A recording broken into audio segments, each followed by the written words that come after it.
Welcome everybody back to Veil of Sound, one of our first interviews after Roadburn Festival. Yes, I'm very, very happy to have somebody here whose music I've been listening to for quite some time.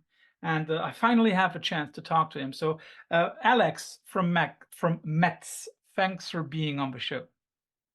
Thank you. My pleasure. First question that we always ask, what is the band shirt or merch or anything of the day that you might want to pluck right here, right now?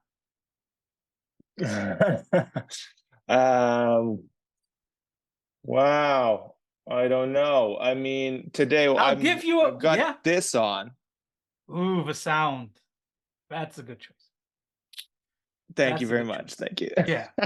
Before anybody asks, my choice of the day, I'm going with a little bit of pink in a Slow Crush t-shirt. One of those Belgian bands that I love very much. Awesome.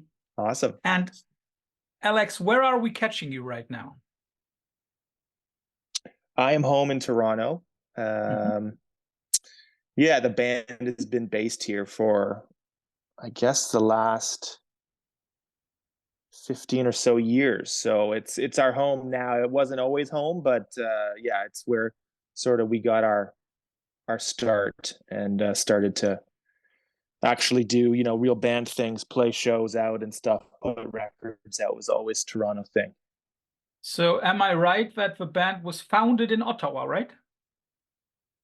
That's right, yeah. Okay. So you moved from the capital city to the biggest city. Did that change anything for you apart from, of course, bigger scene, bigger audience, but did that also change you and the band in a way? Yeah, I mean, I went to the big city to follow my then girlfriend, but now wife. It was more about life choices. But that being said, Hayden and I had just started METZ, and he followed me to the big city. So we carried on, and that's when we met Chris, and it all sort of started to click. So I think the Ottawa scene was a beautiful, small, really close-knit music community that made Hayden and I fall in love with punk rock and hardcore and you name it, basement shows and all that good stuff, radio show, community radio and zines and stuff. And then Toronto was just, of course, it's the city in Canada for music. And so that worked out. I mean, it was never the plan, but it worked out that we were sort of in the epicenter of some of the action. And again, there was a great scene here too that we were just having to become more familiar with. It's interesting that you mentioned that coming from a hardcore and punk rock background, because I know that there are a lot of people out there who, when they listen to the new record, when they listen to Up on Gravity Hill, that they will say, "Oh, where is the hardcore? Where is the punk rock?" And I say, listen carefully, you will find it. But would you agree that now that is a little bit more hidden in the sound than it was before? Well, it's interesting to bring that up because I think, for one, punk rock to me has never been a sound. It's sort of a way of looking at things. And for me, it's May I sort interrupt of there about for a not second? living up. Yes. Let me ask you one question, and I think that might already show a lot of what punk rock is to you and to me. I always agree with one thing that Page Hamilton from Helmet once said. Page Hamilton once said, "You don't have to look like shit to be punk." And he also meant that in like connection to sound. Would you agree with that? Sure. Yeah. I mean, we've never played those games. It's always been a perspective for us. Punk has always meant something so much more than a genre or a scene. And frankly, we've never been included in any scene anyway. We have always felt like outliers, and at this point we're proud of that, and we're not trying to change that at this point. And so I think, our early records were really abrasive. They were concise and short, and they were, that was the point of those songs. And we love that. That will always be a part of us. We were raised on Discord records. We were raised on SST and Touch and Go. And these are the sounds that are like ingrained in us. And I feel like they've been blended all together. And I think they're always going to be there. And like, even on this record, I mean, I don't think that's gone anywhere, but I think that we've pushed our sound further and started to make records that are more varied. They're more, hopefully they're more of like a trip that you can take, that you can get sort of really into this world of this record, as opposed to it just being this one singular vibe. It's very interesting that you say that, because I also would totally agree with the fact when you say we want to make more varied, more diverse records and sounds. And for me at least, you definitely did that.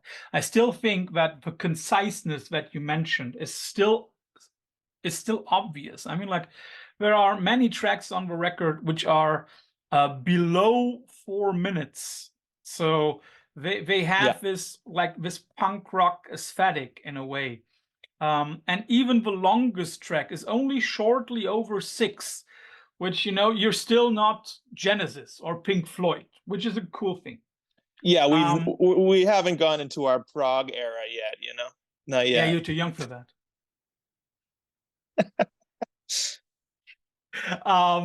But at the same time, I would say there is something a little bit more Jesus and Mary Chain than Jesus Lizard.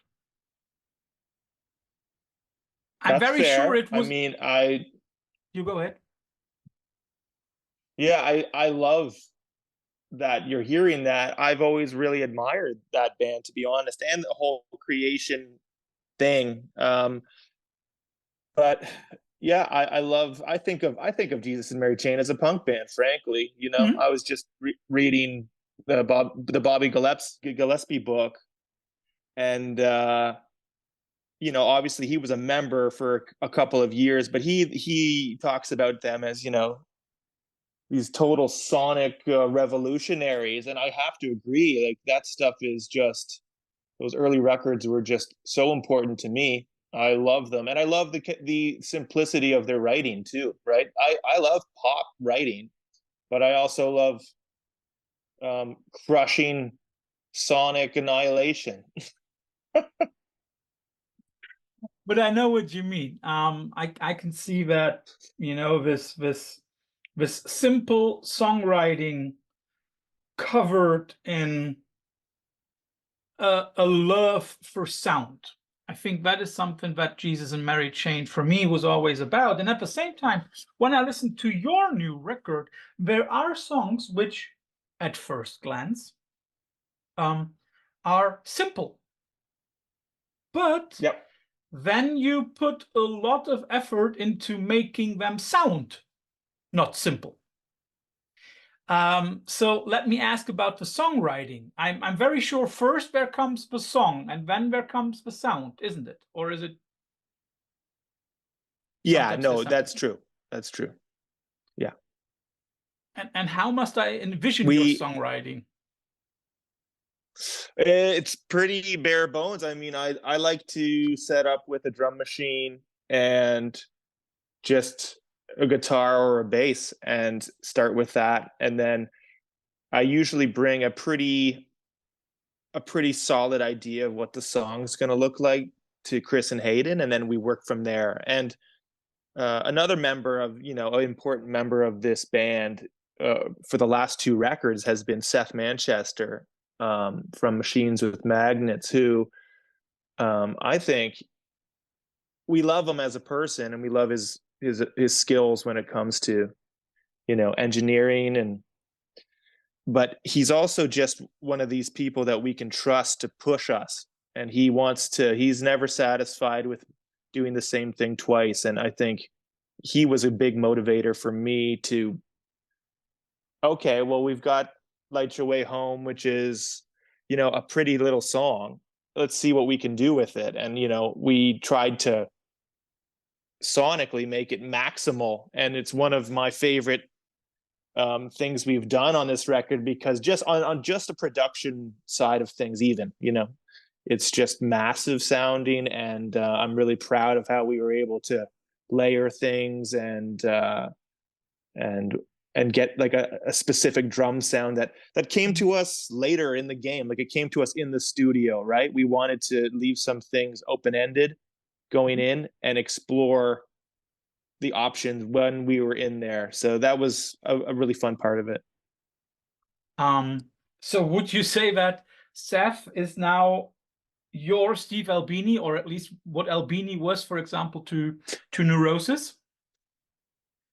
Well, I mean, certainly for these last two records, yeah, we can trust him, and he gets us. I think that's a really important thing, and we feel lucky to have a collaborator like that. It's interesting that you already say that, like, collaborator, which is of course much more than a producer. Is he? Yeah. Is he like one of those voices that you trust when they give you feedback? Like, okay, that might be a little different, or let's try this, let's try that.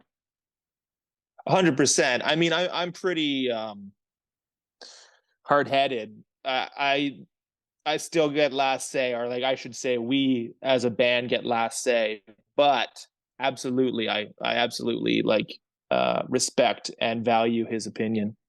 Mm-hmm. Takes some time to build that trust, doesn't it?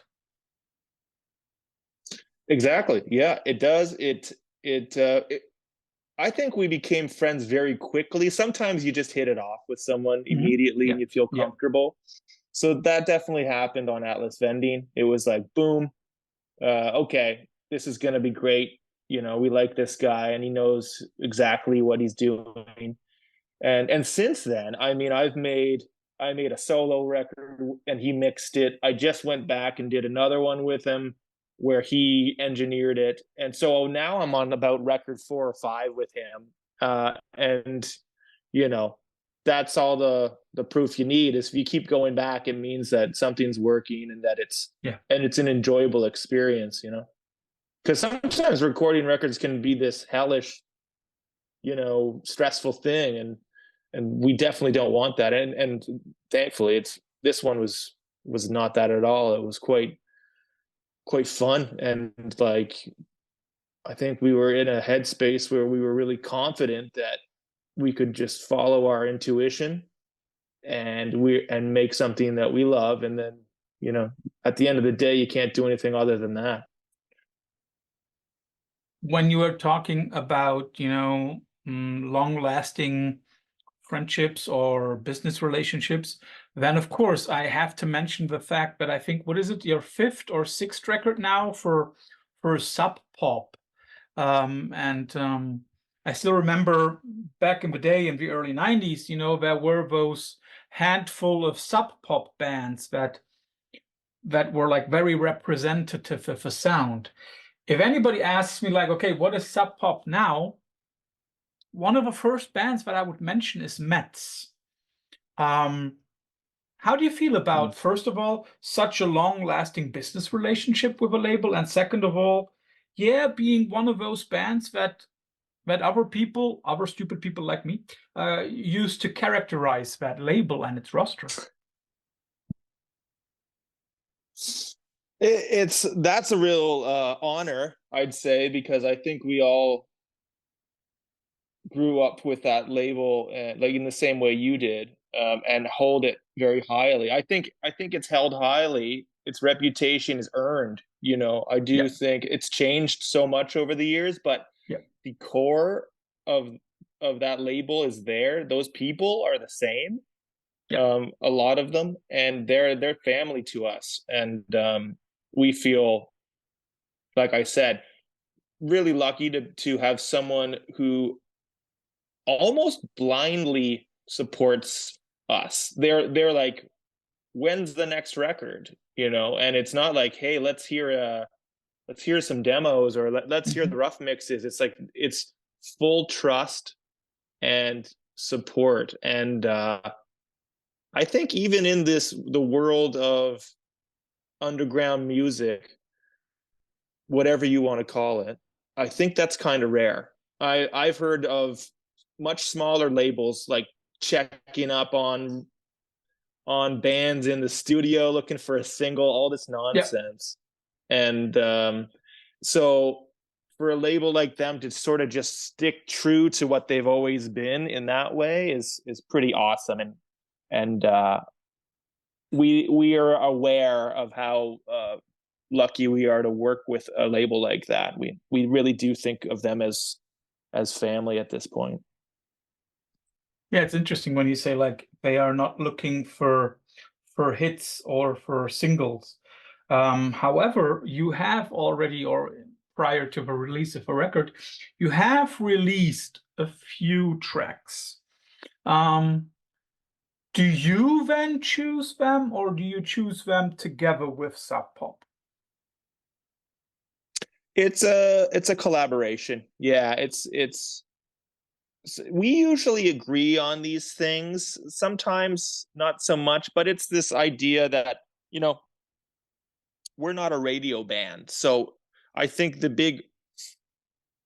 when you're in a different sort of lane and you're trying to pick the song that's going to be played on the radio or whatever, that's when the label really gets involved. But we've never been that, and hasn't changed. So for us, it's about picking songs that we just love and think are gonna get people excited for the new record. And so it's pretty simple. It doesn't have a lot of weight to it, if I'm being completely honest. I can imagine, just like you say, you're not one of those radio bands who needs a certain level of airplay. That's true. When we talk about the songs, there is one song that made me think, and I would like to ask the following question. What do you have more, 99 Red Balloons or 99 Problems?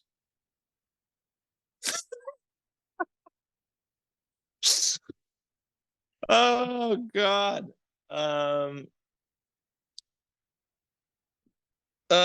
I'll say Red Balloons, but you know, we all have enough problems. We don't need to get into that. We don't need to. I'm not gonna make this interview morose or anything like that. No.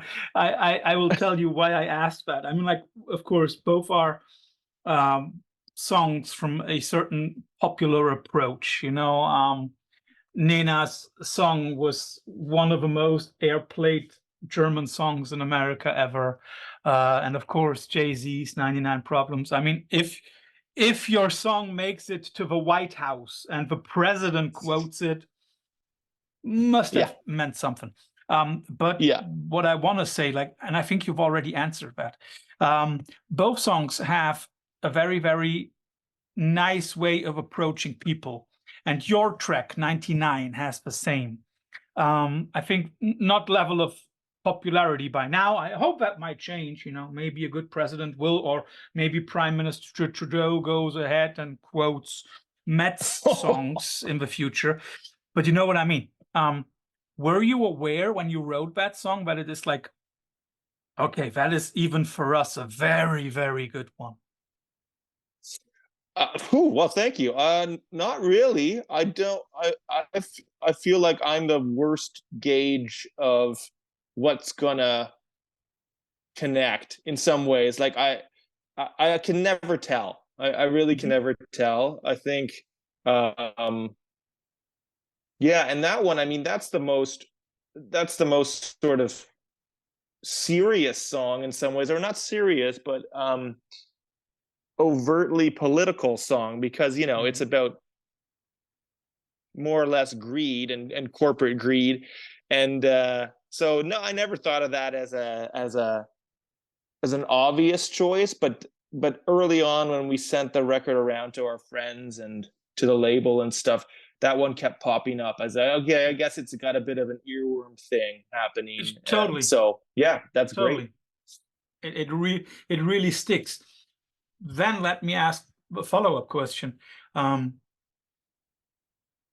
the song is popular, do you hope that people understand the message more than if it was an abrasive song?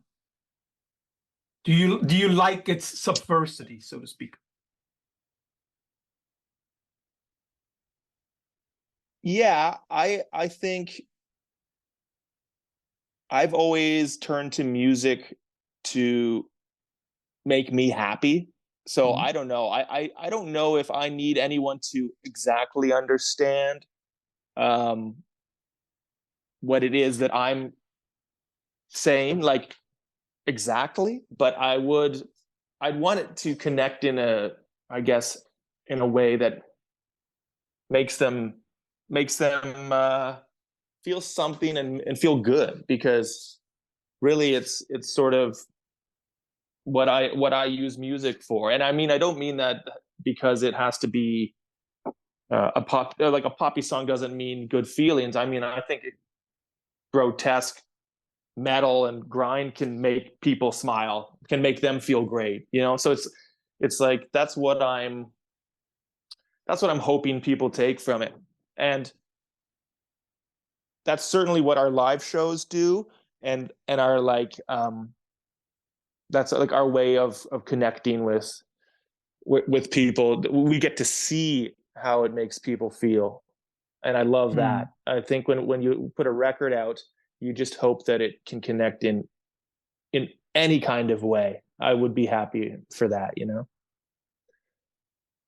When you say you're happy if a song connects people, how connected are you yourself still to the punk and hardcore scene? Is that something where it's like, okay, I still go regularly, or I don't have enough time?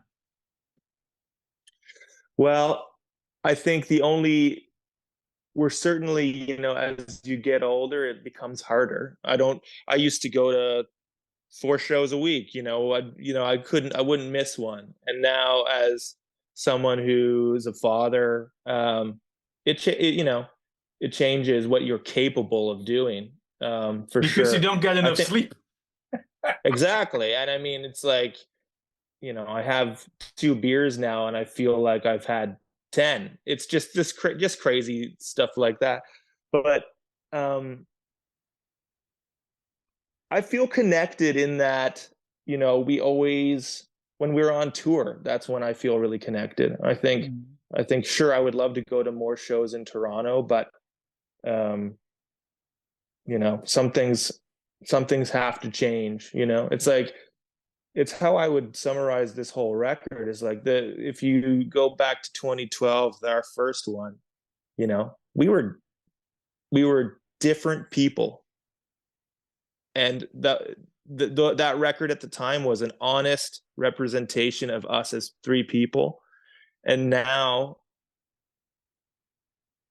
more than 10 years later, we are not the same people. Everyone changes, everyone grows, hopefully. Everyone hopefully gets better, but sometimes, there's just these twists and turns of life. And anyway, so when people are like, oh, this record sounds different, it's like, well, yeah, totally does. I think it only makes sense that we would be making that our music would change as we change as people. So it's like, that's what it comes down to. And I got off topic there, but No, no, no, no, there you no. go. You didn't. You didn't. Let me ask. Let me ask then. Would you feel happy if you came up with a record that was very similar to the old stuff? I think there is a certain, you just got to go with your gut Mhm. to this. Mhm. I believe that if that's what we wanted to make at the time, then that's the thing we should make. Like, I do Mhm. not subscribe to this idea that artists should reinvent themselves Mhm. over and over and over. I Mhm. think that's sort of nonsensical. I don't think, there's this, not everyone's David Bowie. You know, I think I look at it like carpentry. Music is like, it is a craft.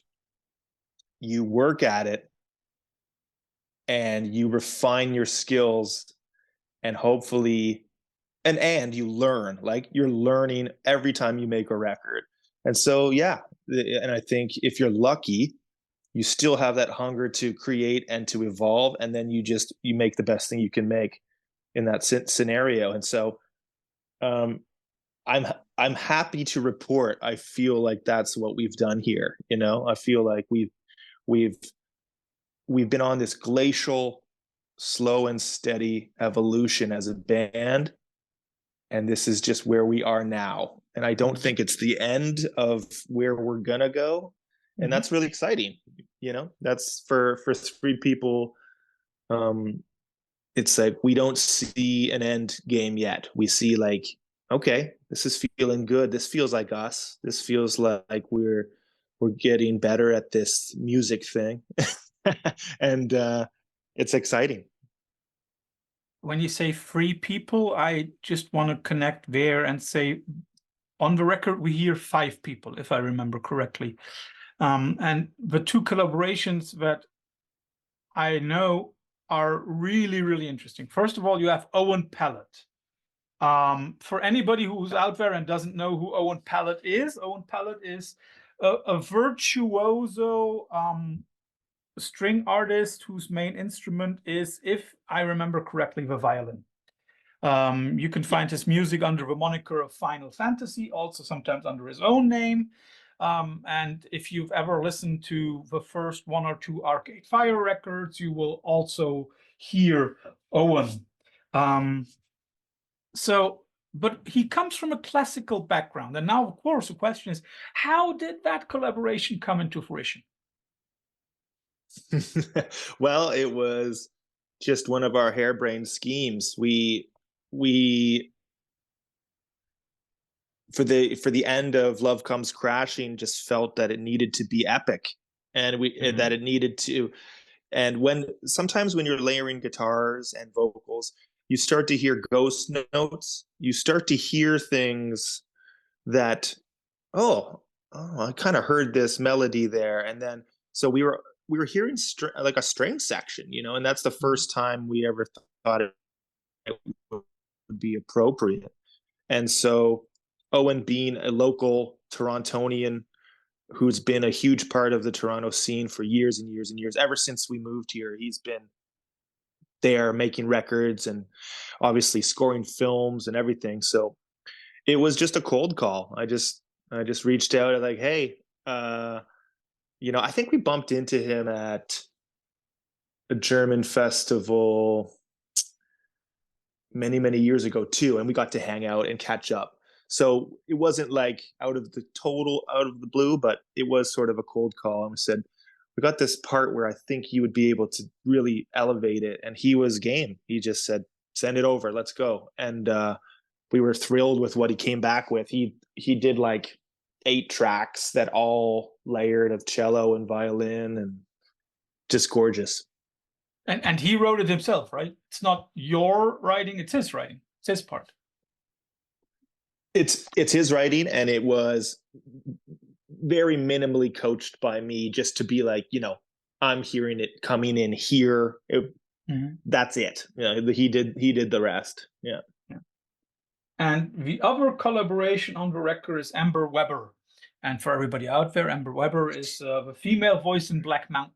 So again, one of those names that you might not have heard before, but whose vocals you definitely have heard. That is probably some similar approach, right? You hear something and then you're like, this needs a female voice. Yeah, it was. I think it might have also been, you know, like I was saying before, I don't think we've ever been more confident in what we're doing, and as a band, you know, we're like, there's a certain, you know, throwing caution to the wind at this point. We want to make what we want to make, but there's still insecurities. And I think this song Light Your Way Home being sort of this dream dirge love song, if you will, I think that was still probably making me go, ooh, I'm like, I've never done this before. And I think there's probably a part of it that where I wanted some backup. You know what I mean? But also I do, on just a production level, it's like absolutely to have that different texture, that different amazing voice come in. That was awesome. And she just takes it to another level, which we absolutely love. Like she's just one of our favorite singers. So it was an easy choice. Understandably. Yeah. Somehow, when I listened to it, I felt a certain, I don't know why, because it musically shares nothing with the following track, but I felt a certain kind of, it's a romance, but at the same time it's not romantic, and it reminded me a lot of A Fairy Tale of New York by the Pogues. Oh wow. Is that something where it's like, okay, yeah, it's a romance, but it's not romantic? Yeah, it's more like torment. Like it's sort of it stems from the idea Come of on, you're being married, that is what it's all about. it is about my family. It is about being out doing this thing that I love, but it forcing me to be away from them, and it constantly being heavy on my mind, and that's really where it stems from, that idea. But I like to, if I were to reference anything from that song, I would say that it was like winter in Canada and bands like Jesu maybe and Low Yeah. maybe, like that's Yeah. maybe more along the inspiration. But that song came in like one of the really quick one, like demoed it in 5 minutes, like, because there's not too much to it, but it's like boom. And then it was one of those where I wanted to show the guys, and I wasn't sure if they'd be into it, but they were both super excited about it. So it just goes to show you, like, I think the three of us are just kind of all growing at a similar rate, but just our interests are just kind of expanding, and we don't want to hold back on what we can do as METZ. Something, when we are already talking about collaborations, something that is really striking about your discography is that you seem to like putting out split records with other people. You've already done that like half a dozen times. Some of the people that you've worked with are less well known, for example, Fresh Snow or Dusted. But then you also have a few people on that list where I asked myself, okay, that must be a dream come true for them, because you got Mission of Burma, you got John Rice, Speedo, for everybody who doesn't know who we're talking about, and even Clipping. How were those three? Dream come true? Yeah. The Mission of Burma thing, not to say that the others of were not dreams come true, but those three are probably right now. No, I hear you. Like the Mission of Burma, them playing our song, them recording our song is still, to me, one of the craziest.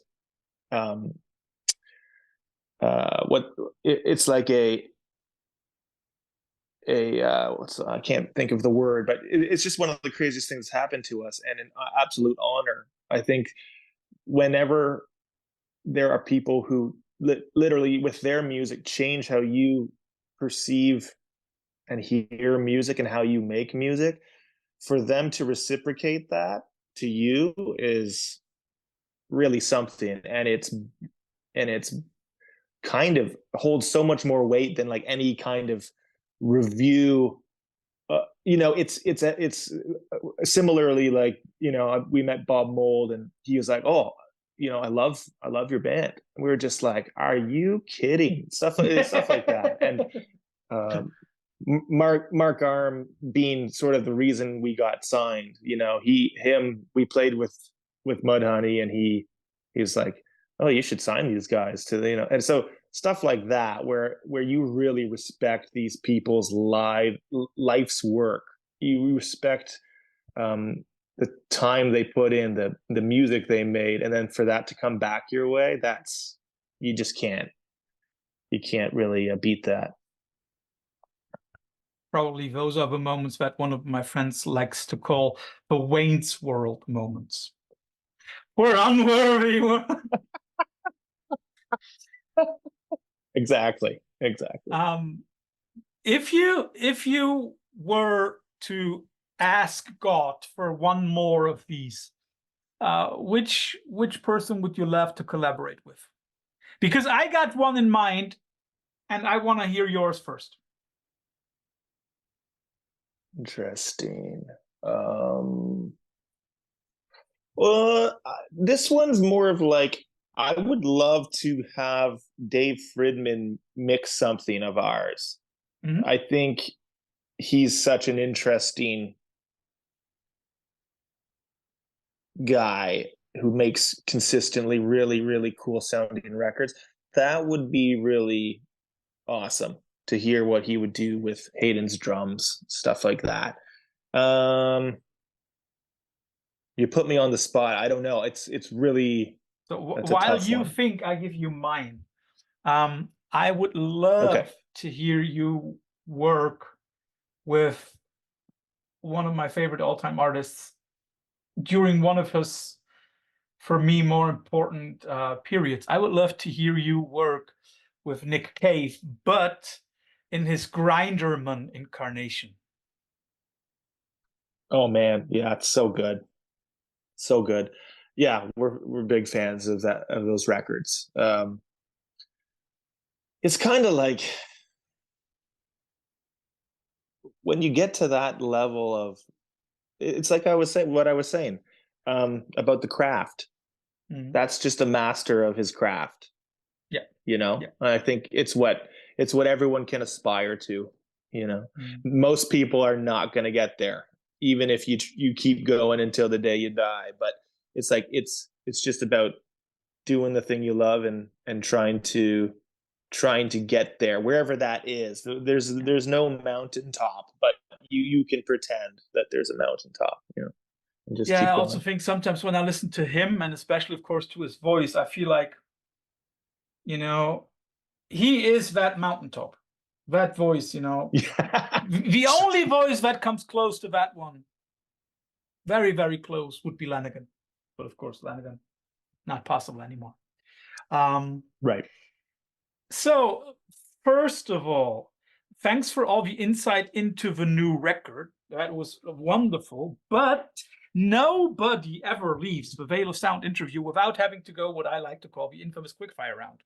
That means you'll always get two alternatives and have to choose and give a short explanation for your choice. Like, okay, which version of AC/DC is better, Brian Johnson or Bon Scott?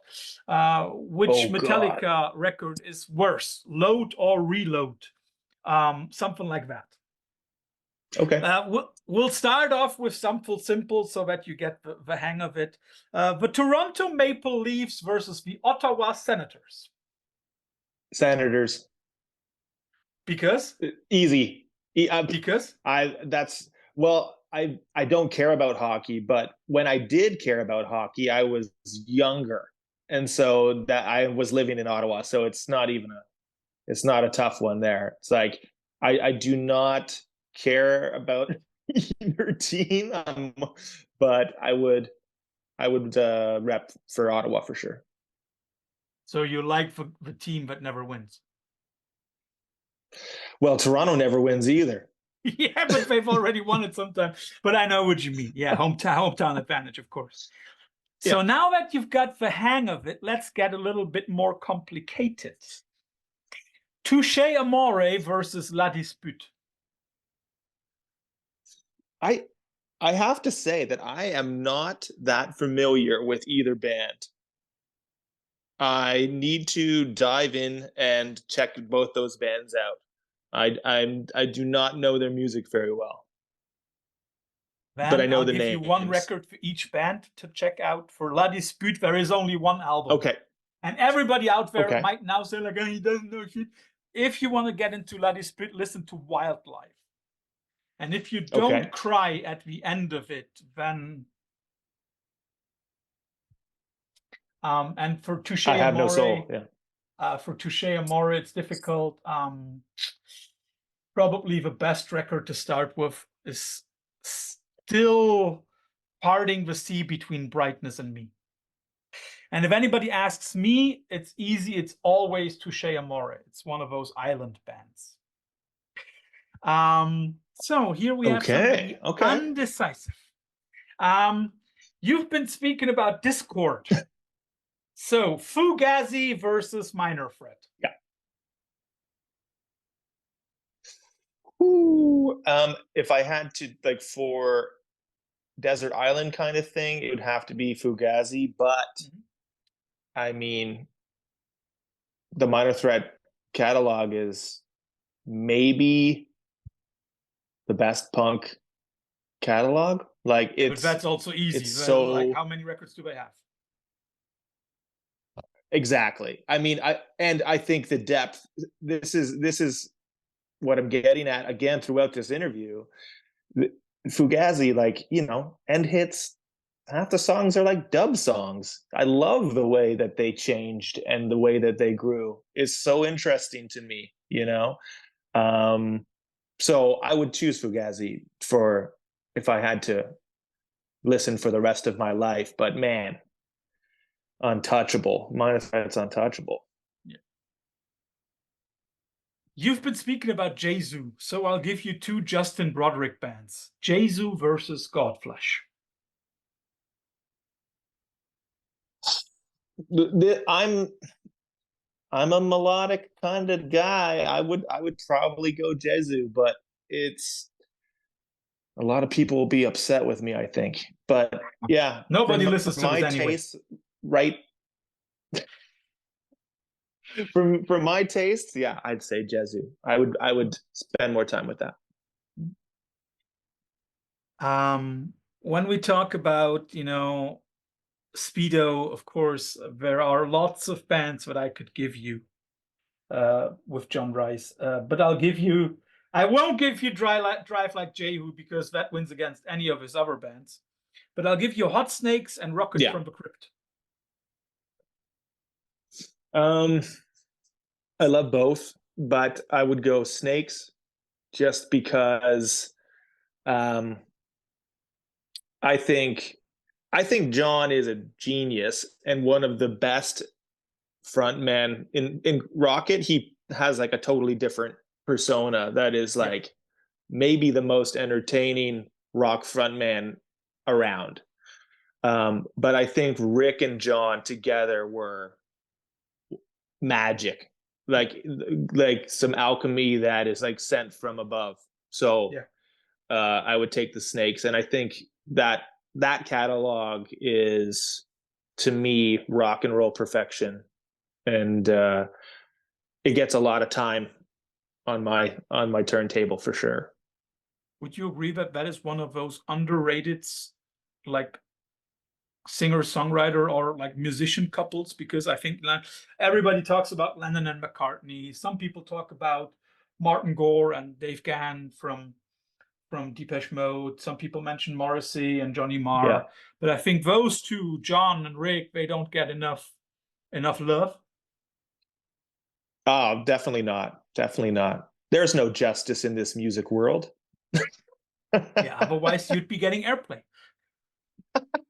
That's what I'm saying. No, those two, they're even I can speak for the other guys, and that's that those are two of our, we miss Rick a lot, and those are two of our biggest inspirations, and we love them as people and as musicians. Let's take a step back in time and let's go to the 80s and early 90s. Husker Du, or Husker Du, however you want to pronounce that name. Zen Arcade or New Day Rising? You can't go wrong. Yeah, that's true. That's the peak. That's the peak. Those two are in my favorites. So I mean, I'll just say Zen Arcade, but I think they're both fantastic and game changing. I still sort of there. It's funny. There was a time when I was naive to certain things like artistic choice. Like I remember first hearing things like the Repeater record or Zen Arcade and being like, they don't sound good. Like those tones are thin and weird. I was like, but now I realize that I was like, those were choices that they made. They knew it wasn't like this naive thing. They knew exactly what they were doing and it was intentional. And I love that. And I look back and go, yeah, I was looking for this pro thick tone that from rock radio or whatever, you know? And yeah, I think whenever I hear the Husker Du, I'm just like, that guitar tone is just unbelievable and just so strange. Like such a original thing for Bob. Like, so cool. And again, you know, in a just world, those guys would have been multimillionaires. But you know, okay. Yep. I mean, I think Sugar probably did the best out of all his stuff. Yeah. I think they sold some good numbers in the 90s with what's it called? Copper Blue. Yeah. Yeah. Another 80s/90s band, Jesus Lizard, Goat or Shot? Goat. I can do that. That's fast. That's easy. It's perfect. Yeah. So cool. And you know, many people always say like, okay, why do you like stuff from that era so much? And I always say like, for each of those bands, there is that one album that if you listen to it carefully, you will understand why these guys are so important. And for Jesus Lizard, anybody out there who says he's a real rock, punk, hardcore, whatever fan, and he doesn't own that record, I cannot take you seriously. Sorry. It's also I think the quintessential Albini record. I think it's the one that for me sums up his production style and his sound. It's definitely one of those that define him. Yes, definitely. Yeah. Mm-hmm. I mean, like, think of it that way. Everybody out there knows Bush from England, right? You know, we all know Machine Head and Glycerin and Everything Zen and all that stuff. But the only record that they ever produced that I still, after 30 years, put on is Razor Blade Suitcase, because it's produced by Albini and you hear it. Yeah. You hear it, man. Oh yeah. Yeah. Still in the 80s, man, we're stuck. Jesus and Mary Chain, as we've already mentioned them. Which record would you rather listen to right now, Psycho Candy or Honey's Dead? I'm kind of getting into the drum machine era stuff a lot. So Honey's Dead is pretty great. I mean, I think Psycho Candy is kind of the no-brainer, but I think they've got like 4 or 5 LPs that I really love that are just continuously rewarding. What's this? The one after? Is it Darklands? Yeah, the second one is Darklands. It's kind of chiller. It's really good. Yeah, I love that one too.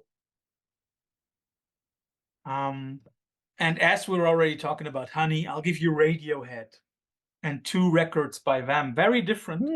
And it will be interesting to see which one you choose. Pablo Honey, the first one, or Kid A? I'll go Kid A.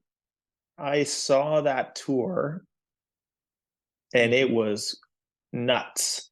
Yeah. It I remember it. I drove from Ottawa to Montreal, which is only a couple hours, but it was an event.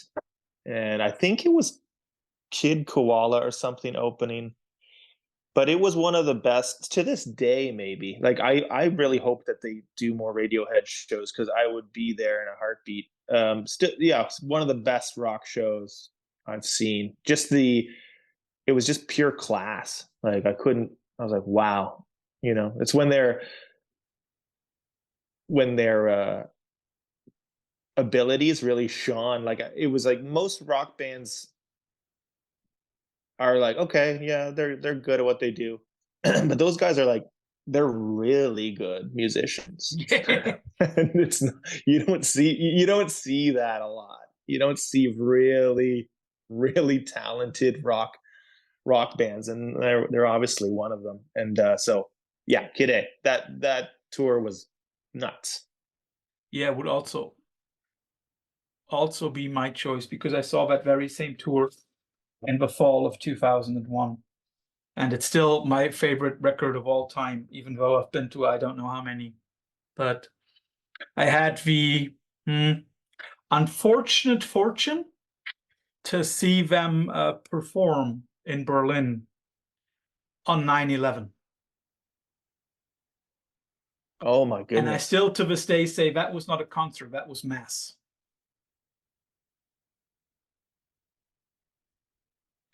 So yeah, Kid Yeah, A I would can also be my understand choice. how that would have been. Yeah, Wow. yeah. Yeah. I got two more. And this time I'm going for subversity put into successful songs. We'll start off with something simple. Rage Against the Machine. Bulls on Parade versus Killing in the Name of. Uh, I think I'd go Bulls on Parade. I knew it. Because I knew you'd choose that one. Yeah, because that riff is crazy, but it also reminds me of high school. Like all the cover bands in high school at my school they all played that song. They just the wah wah part, like it just makes me think of like being much much younger, and like I don't know, that's crazy. I've never seen them live, and I can only imagine how insane that must be. um you know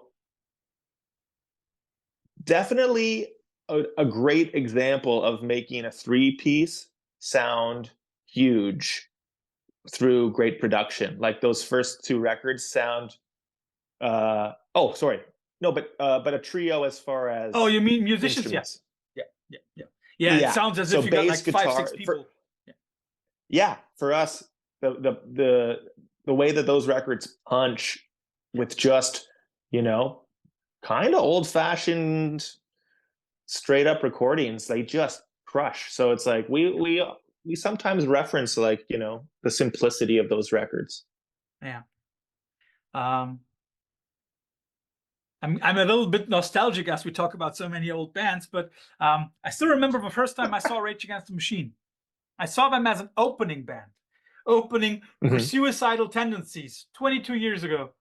And I still remember to that day, they come out, they play, and we're all like, who did we want to see here? Who's the main? I forget it. Yeah, We all bought the I record, would. went out, got into the car, listened to the record. That was it. Yeah, that would have been Um, something. yeah, it was. It was. And the next year they came to the very same club, headlining this time, and they had a little unknown LA band with them called Tool. Right. I've heard Those that. were the I've heard that days. they were sort of tight. Yeah, they were kind of tight back then. They were Yeah, they friends. were. I mean, like Maynard is even on the first record, right? So Oh yeah. Oh yeah.